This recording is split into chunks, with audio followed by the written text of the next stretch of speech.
One of the rationales that we're hearing justifying the secretary's order in this case is that, well, it's a pandemic and there isn't enough time to promulgate a rule and have the legislature involved with determining the details of the scope of the secretary's authority.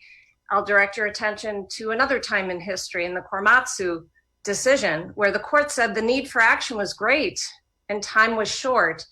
And that justified, and I'm quoting, assembling together and placing under guard all those of Japanese ancestry in assembly centers during World War II. Could the secretary, under this broad delegation of legislative power or legislative-like power, order people out of their homes into centers where they are properly socially distanced in order to combat the pandemic? Your Honor, Korematsu was an equal protection challenge to the action that the government took to address the crisis. This is not a substantive constitutional challenge to what DHS has done. My question goes to the scope again of the secretary's authority and what the limits are. What I'm hearing is, well, the legislature doesn't need to specify the limits. It's a time of pandemic. There isn't enough time to go through rulemaking. So the secretary just has to do whatever she alone deems necessary to combat the pandemic. So my question to you in invoking Korematsu is not the bases for the claims that were brought in that case versus this case.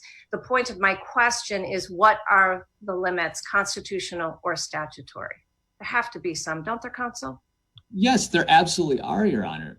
Justice Bradley, I think if you read the petition for an original action that was filed with your court just last evening, there are a variety of fundamental rights-based claims that target different pieces of Executive Order 28 on the basis of the freedom of religion, the freedom to travel, and I don't know all what's in there. It's a long petition, but there's a lot of constitutional rights in it.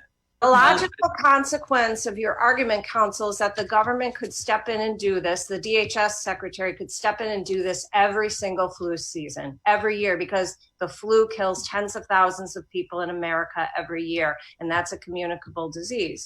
So would you agree with me then that the DHS secretary, under your interpretation, could be empowered to do this every single flu season? No, Your Honor. I think the DHS secretary, if it tried to do that every flu season, would have no support in the medical community for imposing that kind of restriction.